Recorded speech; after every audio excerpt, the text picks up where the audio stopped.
After 8 years, my fiancée suddenly declared she was bisexual and wanted a break, saying, "I've fallen out of love."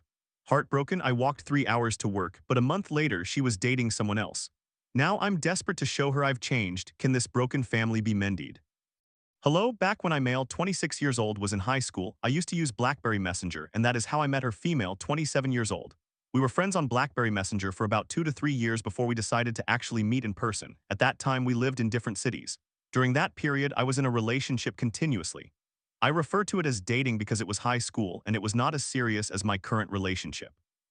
Throughout that time, she was the person I confided in regarding all my relationship issues.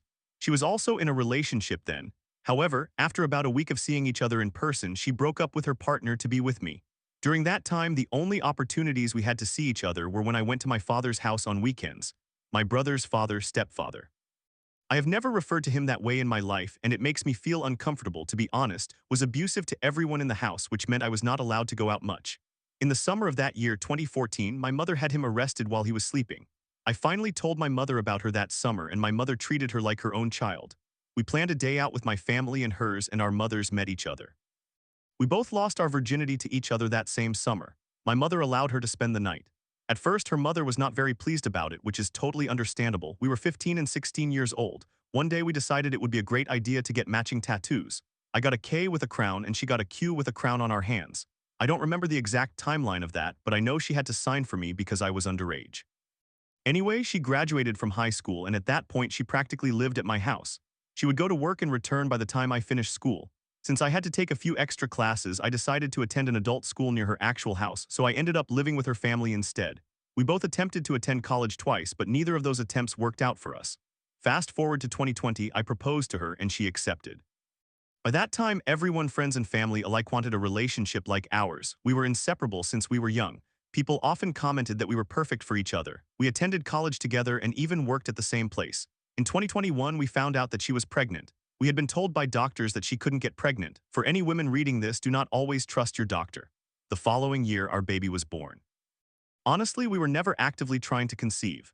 However, thinking she couldn't get pregnant, I behaved a certain way. At that point, we were 7 years into our relationship, and we had probably used protection only twice, so we both believed we were safe. The summer our baby was born, she was on maternity leave while I continued working. She would drive me to work as I didn't drive at the time. I got my license, crashed her mother's car, and totaled it the same day, so I was afraid to drive. A lot of my friends at work were also her friends, so we would often have them over almost every day while the baby was sleeping. We played games like Uno or smoked cannabis, and we did activities like playing Foursquare in the park, etc. There were probably about 10 to 15 of us. As the manager of the department, I invited anyone I spoke to at work. While she was on maternity leave, we had a new employee. We will call her Emily, female, 21 years old, I'm not sure. Emily was invited frequently and would always come. As summer ended, we eventually started inviting only Emily over. My fiancé and I planned a trip out of town with our engaged friends. That's when I noticed things getting strange. My male friend and I would take care of the baby while the girls engaged in activities such as go-karting and getting food, and we would switch roles. However, I noticed that during the whole trip she seemed very distant. When we returned home, I asked her if everything was all right and if she still loved me. She said yes. She and Emily were spending a lot of time together, leaving me feeling excluded. I would try to join them, but she would shut down the idea immediately. Sometimes she would leave me with the baby at home until 5 in the morning while she was out with Emily. One morning, she dropped me off at work and texted me saying we needed to discuss something. She told me she was bisexual and wanted to take a break from our relationship. I had no idea. Mind you, I had known this girl for 10 years and that topic never crossed my mind until she mentioned it. My whole world changed that day. I felt nauseous at work. I don't know if it was due to anxiety or something else. I don't believe she would cheat on me, and she assured me she had not. However, she admitted that she had fallen out of love with me. When I returned home from work, I couldn't look at her without bursting into tears. I didn't want to sleep with her that night, so I curled up on the floor in the baby's room, crying my eyes out while going through old pictures of the three of us. She caught me doing that and apologized, and she cried as well. I did not sleep that night. She was supposed to drive me to work, but by then I was just angry with the world. I walked for about 3 to 4 hours to work. While walking, I told my mom what happened and tried to convince her that everything would be fine. By that point, my fiancé wanted me out of the house. With no sleep, I worked the entire shift. A few days passed, and she was upset that I was still there, so she had my mother come to get me. I did not eat for weeks and could do nothing but cry on a couch and text her how much I loved her and how sorry I was. I acknowledged that I did not pull my weight in the relationship, which we can discuss later. The doctor prescribed me medication, I do not remember which one as I never took it, and wrote me a sick leave note. I planned to return to work, but it was challenging to get there without a car, and I was also Emily's department manager. About a month after we broke up, she and Emily began dating. I could see this coming since Emily was openly bisexual. It genuinely hurt that it only took a month, but my fiancé told me she had been considering breaking up even before the engagement. Once I finally managed to function properly over time, I tried to apply for new jobs without success. Canada, you know what I mean. She pointed out all the things I was doing wrong in our relationship. She wanted more help with the baby and needed me to spend more time with her. I believe my low sex drive may have contributed to this as well, but she never mentioned it. During the summer when we had all our friends over, she brought up my need to help more and to spend more time with her. However, we continued inviting people over, so I thought everything was okay. I will be honest. I spent a lot of time playing video games when we didn't have friends over after I finished work. Work stressed me out due to being short-staffed. As a department manager, they expected too much from me. Additionally, our entire relationship felt like that. She would watch Netflix or do her own thing on her phone while I played video games. By bedtime, we would occasionally watch a show and then go to sleep. I would say I initiated intimacy 98% of the time. I wanted it constantly. Her, maybe once a month if that. That was certainly not the case when we were teenagers, though. Anyway, when I reflect on everything, I can see why she may not have felt appreciated or loved.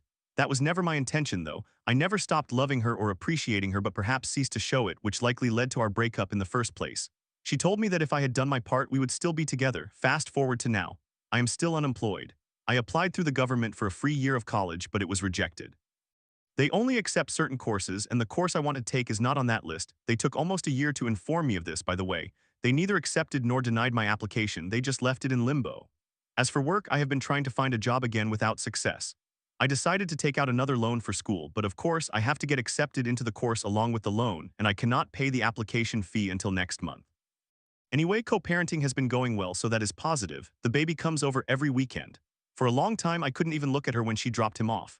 At the very start of our breakup, I told her that I was sorry, but I could only talk to her if it was about the baby. Otherwise, I preferred not to communicate. In the past few weeks, I have actually been conversing with her more than I used to, trying my best to be nice while still managing my feelings for her. She is all I have known in terms of an actual relationship. I do not see her as a friend, and I do not believe I ever will. I have spoken to others online in the past, but none of those interactions came close to the feelings I have for her. On Monday, I received a message from her that was forwarded from my mother. My mother was essentially asking her for another grandbaby. I replied, with who? My own ex-fiancé doesn't even want me. Before I continue, I believe she and Emily broke up. I do not know why or when, but Emily is no longer in any of her social media bios. She told me she wanted me to man up and indicated she hasn't noticed any changes in me. Keep in mind, we have limited our conversations to a minimum unless they concern the baby. I explained to her that I am still actively looking for work and trying to get into school, and it bothers me that I can't contribute more to the baby. She admitted she approached everything incorrectly and acknowledged a lack of communication, but she also expressed a desire to see changes in me. I told her it was intriguing that she was bringing this up because literally the week prior, I had a dream that everything was perfect between us, but clearly that is not the case. She remarked that love does not disappear after 8.5 years. Now, I need advice. Since we have been separated, I have honestly not wished her a happy birthday or happy holidays. I realize this might make me seem like a jerk, and I fully acknowledge that. However, I have been hurting since the breakup, even if I attempt to distract myself from thoughts of her. I took back the engagement ring early on out of spite. That being said, now that she seems somewhat open to the idea of reconciling, I am more inclined to demonstrate that I genuinely love and care for her. Yesterday, I spent hours trying to find her engagement ring without success, unfortunately. The reason I was searching for it is that Mother's Day is approaching. I was planning to print off several pictures of the three of us and write 2 letters. The first letter would acknowledge my mistakes in the relationship, expressing that I have changed since then. All this time without her has made me regret not spending more time with her, and I would trade everything to experience the picture-perfect family we both wished for. Regarding helping out with the baby more, I do everything expected of me when he is here and strive to do my best when he isn't. Again, I would trade everything to co-parent with the person I love and ensure our baby is happy. I also want to highlight in the first letter how much I genuinely appreciate her. It might not seem that way because I have never openly expressed it since the breakup, but she has done so much for both me and our child. This is also something I realized I neglected during our relationship, truly appreciating her as a person. Of course, she wants me to be working or in school, but these are areas I am actively working on. I do not want to sit at home all day while I have a child I cannot properly provide for. It hurts me every single day. To summarize the first letter, I would discuss the things I am working on and the realizations I have come to over the years. I feel like I have had a lot of time to reflect on everything. Ideally, I will place all of this in a jewelry box, so the first letter will be on top, followed by the pictures and then the second letter below that. I was thinking of placing the ring at the very bottom of the box with the second letter positioned above it. The second letter would serve as a reminder that I am still around and that it is not too late for us to resolve things if she is willing. I feel that all these issues could be addressed through better communication. I also hope to include my acceptance letter in the box to show that I am genuinely trying, although I have not yet determined where to place it. Additionally, I hope to find the ring. Ultimately, my question is, do you all think this is a good idea? Or do you have any other suggestions to help salvage this relationship? Story 2. After a heated debate over a movie and an ungrateful grocery demand, my best friend D declared, "I'm done visiting, it's not worth the gas." Now 2 days of silence stretch between us. Did I lose my queer platonic partner over a disagreement about Star Wars? TLDR, my best friend and I had a disagreement because I did not enjoy a movie they showed me, and we have not spoken in 2 days. A few days ago, I 25 years old female and my best friend D 30 years old, non-binary, had a disagreement over text, and we have not spoken for 2 days. To provide some context, we have been friends for 4 years. We enjoy watching movies, attending concerts, and traveling together. We are both enthusiasts of film and music, which will become clear later. We have also been intimate on multiple occasions, which is why I consider our relationship to be queer platonic. Both of us identify as aromantic, have never dated each other, and have been with other people during the 4 years we have known one another. Our dynamic is quite unique in this regard. On Tuesday, D came to my house to spend time together. The first thing that bothered me was their request for me to buy them groceries. For context, I receive food stamps and have occasionally provided them with food items when they were low on money. I usually do not mind doing this, but I did not like the sense of entitlement in their tone. They did not even express gratitude when we left the store, which further irritated me. I considered addressing it, but they shifted the conversation to the Star Wars prequels. We watched Episode 1 a couple of months ago at their request. I enjoyed the original trilogy, however I was not interested in the prequels. Dee has mentioned several times that they disliked those movies for most of their life, yet they wanted to give them another chance. That is completely fine, but they pressured me to join them in watching it. I eventually agreed but did not enjoy it. I reiterated my lack of interest in continuing the series, but they insisted that I watch the second one so that we could see Episode 3 in theaters next week. I was becoming frustrated, but I returned to my house, prepared our dinner, and we watched it. I found most of it unenjoyable and cringed frequently. Dee grew irritated and remarked that they would not show me any more movies they wanted to watch. This angered me because we generally share similar tastes in film, and I have liked many of the movies they have introduced to me just as they have enjoyed some of mine. While we were on Disney, I saw the Diary of a Wimpy Kid trilogy featured prominently. These films are among my favorites, so I asked Dee if they would ever consider watching them.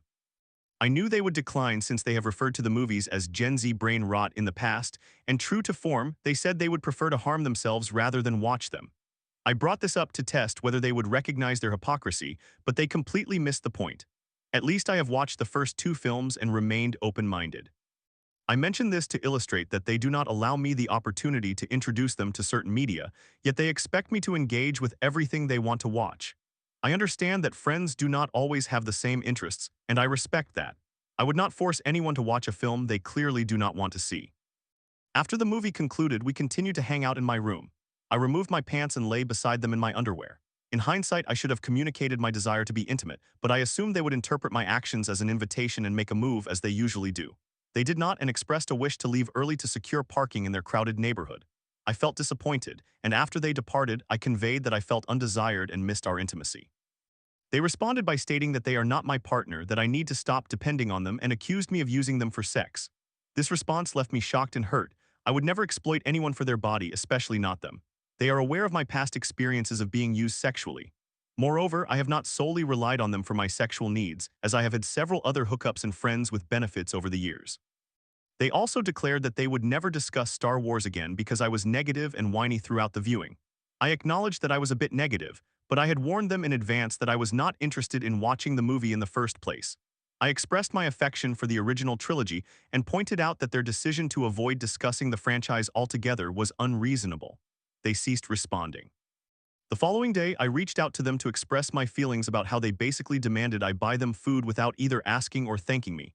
I was not attacking them, I was calling out a behavior I perceived as wrong. Their response was that they would never come to my house again because I am too negative and it is not worth the expense of gas, time, and parking. I started to experience a panic attack as it seemed they were ending our friendship. I told them how disproportionate their reaction was and highlighted that I had offered to drive to them the previous day, but they insisted on coming to me instead. They told me to leave them alone about the groceries and reiterated that visiting was no longer worthwhile. I admitted that I had been negative during the movie, but I remained firm in my stance. They have not responded and have been ignoring me since. Although we have had disagreements in the past, this feels like our most intense one. This is the longest we have gone without speaking. I am uncertain where we stand now. Should I give them space or should I reach out again?